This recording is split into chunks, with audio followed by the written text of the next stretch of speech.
Isang mapagpalang araw na naman po mga kapatid at muli tayong mag-aaral ng salita ng Diyos. At ang salita ng Diyos natin pag-aaralan, atin po itong kukunin sa Awit, Kabanata 37, talata 35 hanggang 38.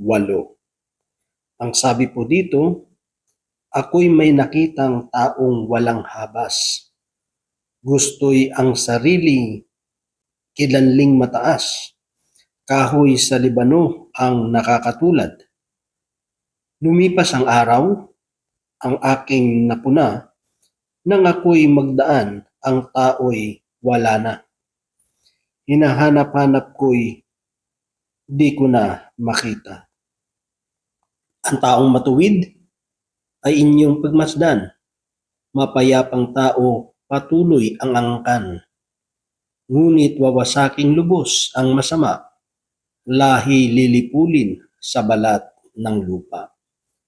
Mga kapatid, mga magulang, mga kaibigan, ito po ang salita ng Diyos. Ang papuri ang pagsambay para lamang po sa Kanya. Dito makikita po natin ang pagkakaiba ng taong namumuhay ng matuwid at yung mga taong walang habas o kaya yung mga taong mataas ang tingin nila sa kanilang mga sarili.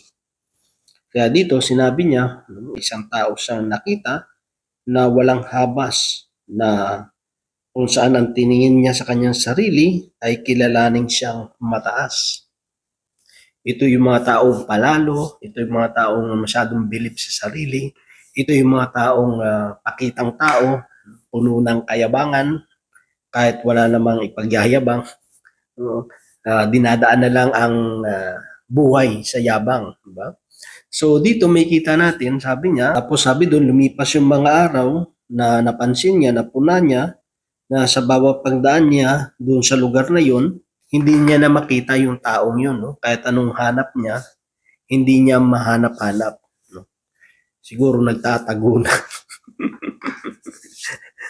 Marami kasi mga taong mga mayayabang, talagang makakahanap ka ng mas mayabang din sa'yo. Marami kang kaaway na mahanap. Siyempre, yung tao, pag mayabang, pag nakasumpong din niya ng mayabang din na tao, siyempre, walang magpapatalo dyan. Hanggang bandang huli, so magkakasakitan. Kung may nagawa ka pang hindi ka nais-nais at maganda sa taong yun, di ba? Talagang paghahanapan ka ng batas, magtatago ka na, di ba? O kaya sa sobrang mong yabang, pinapakita mo na ikaw yung pinakamataas sa lahat, ikaw yung mayaman, nabibili mo lang lahat, na parang kaya mong bilhin ang lahat ng pangangailangan. Ngayon, nagtatago na. Kasi bakit? Kasi nahabol na ng kanyang pinag-uutangan. Ganun talaga, no? Lalo kapag nabuking na, lalantad na yung kanyang kasinungalingan, dahil lang sa kanyang kayabangan, ay talagang magtatago na, di ba? Kasi hahanapin na ng mga pinagkakautangan niya. Amen? O kaya, siyempre, pag gumagawa pala yung niyayabang niya, ay galing din pala sa masama, so hindi sa magandang paraan, ay talagang magtatago rin yan. Kasi bakit? Kasi, pag hanapin ng mga alagad ng batas.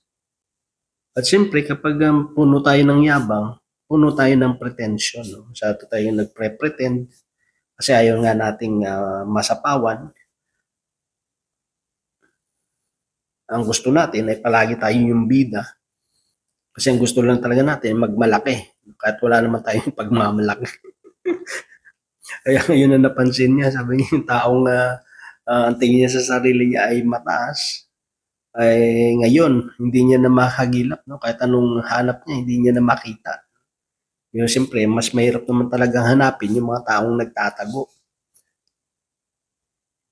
Talagang okay lang yung nagtatago siya, mas mahirap yun kung nawala ka na sa mundong ito. Kasi siyempre, ganun talaga kapag ang tao ay puno ng kayabangan, talagang merong bibili ng yabang mo. Kaya hindi talaga maganda ang kahinatnan. Marami kang magiging kaaway.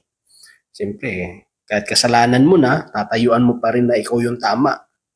No? Kaya talagang matatamaan ka.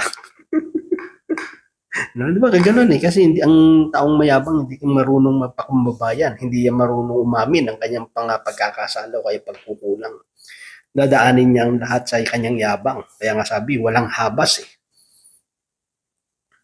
Yung kanyang kayabangan, di ba? Kung saan sukdulan na, matindi na yung kayabangan ng taong ito. Kaya talagang pag ganyan tayo sa mundo, hindi talaga tayo magso-survive. Kasi pinaliliit lang natin na pinaliliit yung ating buhay sa mundo ito. Pero sabi doon, yung tao namang matuwid ay sabi doon, yung pagmasdan, payapa ang tao, patuloy ang kanyang angkan.